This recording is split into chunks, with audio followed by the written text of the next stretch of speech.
મારું નામ જગદીશ લખમસિંહ ચૌધરી છે. ગામ દરથડી મહેરવાણ વિસ્તારનો રહેવાસી છું અને મારી જન્મભૂમિ દરથડી ગામમાં જ છે. તો મારો કહેવાનો વિષય એક જ છે કે દરથડી ગામમાં જે ખોટા કામ થયા છે એના બાબતે મેં ઘણી વખત અરજીઓ કરેલી છે, તાલુકા પંચાયતમાં, ગ્રામ પંચાયતમાં, કલેક્ટર ઓફિસોમાં, ને કોઈ પણ મને આજ દી સુધી ન્યાય મળ્યો નથી. તો આજે મારે એવું કહેવાનું છે કે આ જે લેન્ડ ગ્રેબિંગ મેં કરી હતી 5 વર્ષ પહેલાં, એનામાં મને સામે પાલટીએ પણ બતાવે છે કે જગ્યા ખાલી પડી છે. ને આજે સરકાર જુએ છે કે આ ફોટાની અંદર બતાવેલા છે કે તમે જોઈ લો કે આ જગ્યા ખાલી છે કે કોઈ દબાણ કરેલું છે. અને કલેક્ટરે જે હુકમ કરીને બતાવ્યો કે તમારી ફાઇલ દફતરે કરું છું, પણ એનામાં આ જે જમીન છે એ જમીન ખાલી પડી છે. તો અત્યારના પોઝિશનમાં તમે સાહેબ તમે જોઈ લો કે વસ્તુ સાચી શું છે અને સાચી ખોટું શું છે, કે અરજદાર સાચા છે કે ફરિયાદ કરનાર સાચા છે. તો આનામાં જે તાત્કાલિક નિર્ણય મળે અને તાત્કાલિક આનો ખુલાસો થાય એવી મારી સરકાર પાસે અપેક્ષા છે. અને જો આની ઉપર જો નહીં આવે તો આવતા સમયમાં કોઈ પણ તકલીફ પડશે ને કાંઈ પણ થશે તો એની જવાબદારી દરથડી ગ્રામ પંચાયતની રહેશે. અને કદાચ જરૂર પડશે તો હું તાલુકા પંચાયતે ધરણા પર ઉતરવું પડશે તો ઉતરી જઈશ. ને આની જેવો બીજો આ જે સરકારી ચોક છે એક વાત છે, એની ઉપર ગેરકાયદેસર સરપંચ સમાજે જે 14 જણા થઈને ગેરકાયદેસર દબાણ કર્યું છે, એની પણ હું આના ઉપર તમને અરજ કરું છું કે તાત્કાલિક કે આ જે જગ્યા છે એને ખુલ્લી કરવામાં આવે, સાર્વજનિક હેતુ માટે બધાને કામ આવે, બધા વાપરે. મારી પર્સનલ કોઈ પણ વસ્તુ માટે નથી કરતો, ગામ માટે કરું છું અને ગામના હિત માટે કરું છું. અને ક્યાંય પણ ખોટું હોઉં તો સરકાર મને કહે કે તમે અહીંયા ખોટા છો. આના દસ્તાવેજ કે જે કાંઈ ડોક્યુમેન્ટ જોઈતા હશે તો એ ડોક્યુમેન્ટ પણ હું ડોક્યુમેન્ટ બધા હું બતાવવા તૈયાર છું. અને સબ રજિસ્ટરમાંથી દસ્તાવેજ પણ કઢાવેલા છે. સાચું જે છે એ કદાચ ખોટું હોવું તો સરકાર મને કહે કે આ તમે ખોટા છો, તો સરકાર જે મને કાંઈ પણ સજા દેશે તો હું ભોગવવા તૈયાર છું. પણ લીગલી હોય એના મતે આ તાત્કાલિક આનો અમલ લેવામાં આવે. અને તાત્કાલિક આને પાછી સરપંચ અને અત્યારના તલાટીની એટલી મિલીભગત છે કે તમારાથી જે થાય એ તમે કરી લ્યો, અમારાથી જે થશે એ અમે કરશું, તમારે કોઈ ફાઇલને અમે ધ્યાને નહીં દોરીએ. તો આવા મને છેલ્લી બાકીના સવાલ આવ્યા ત્યારે મને આ જગ્યાએ મને સોશિયલ મીડિયા ઉપર ને ઉતરવું પડે છે.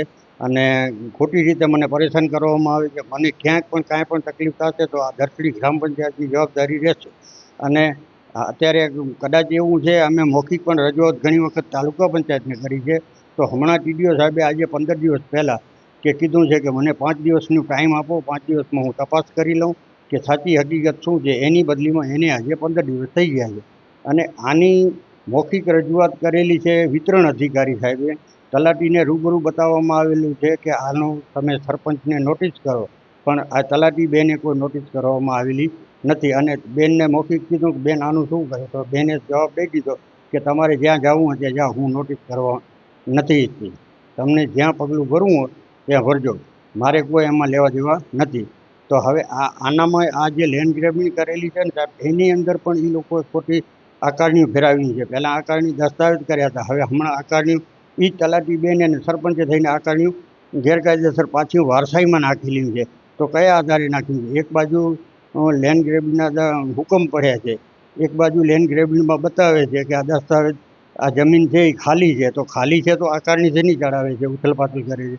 તો એટલી મિલીભગત છે, એને અંદર પેટે વ્યવહાર કર્યો છે કે શું કર્યું છે એ કોઈ મને હું જાણવા નથી, પણ અનુમાન કરું છું કે વ્યવહાર થયો એવું દેખાય છે.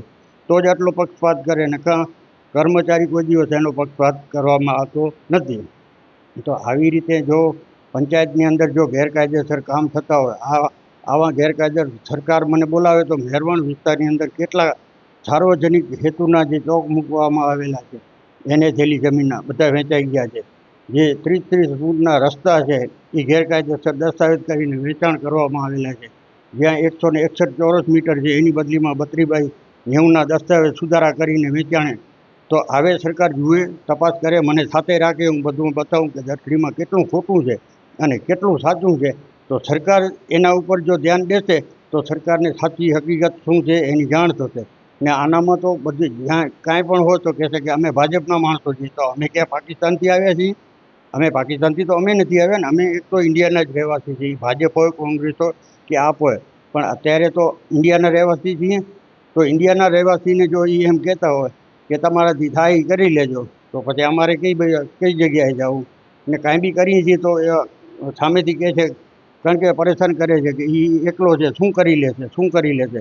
તો હવે જો આનો મને નિર્ણય ન આપો તો પછી મારે તાલુકા પંચાયતમાં કે કલેક્ટર, આજે કલેક્ટરના સમાચાર છે કે કલેક્ટર સાહેબ બહુ સારા છે, તો કલેક્ટરના આપણે છેલ્લી બાકી અમે રજૂઆત કલેક્ટર સાહેબને કરશું 2-4 દિવસની અંદર. જો કલેક્ટર સાહેબ જો અમને આવકારો આપશે એવો અમને વિશ્વાસ છે. જો કલેક્ટર સાહેબ જો વિશ્વાસ આપતા હોય, બધાને આપતા હોય, તો મને કેમ નહીં આપે? મને પણ આપશે, મને વિશ્વાસ છે કે આટલું ખોટું કામ કરેલું છે. સાહેબ પોતે જાતે કાગળિયા કહેશે તો હું કાગળ લેવા તૈયાર છું, કાગળ બતાડીશ, બધું કરીશ. ખોટો હું તો સાહેબ મને કહી દે કે આ તમને સજા, તો હું સજા ભોગવવા તૈયાર છું. અને આવી રીતે મારા માથે ગેરકાયદેસર દબાણો કરે છે અને છેલ્લી બાકી ગામ મને નોખો કરી નાખે એવી તકેદારી એ લોકોએ રાખેલી છે. તો હવે મારે કઈ જગ્યાએ જવું? તો હવે આની જવાબદારી સંપૂર્ણ, જો ગેરકાયદેસર કાંઈ પણ થવાની ઓલી હશે તો સરપંચ અને તલાટીની રહેશે. અને ગામની અંદર જે કાંઈ ખોટા કામ છે એ ભલે મારું હોય તો મને કહે એક વાર છે, પણ જે ખોટા છે એક વાર છે, તો ખોટા માટે તાત્કાલિક આનો નિર્ણય લેવામાં આવે એવી હું સરકાર પાસે નમ્ર વિનંતી અરજ કરું છું.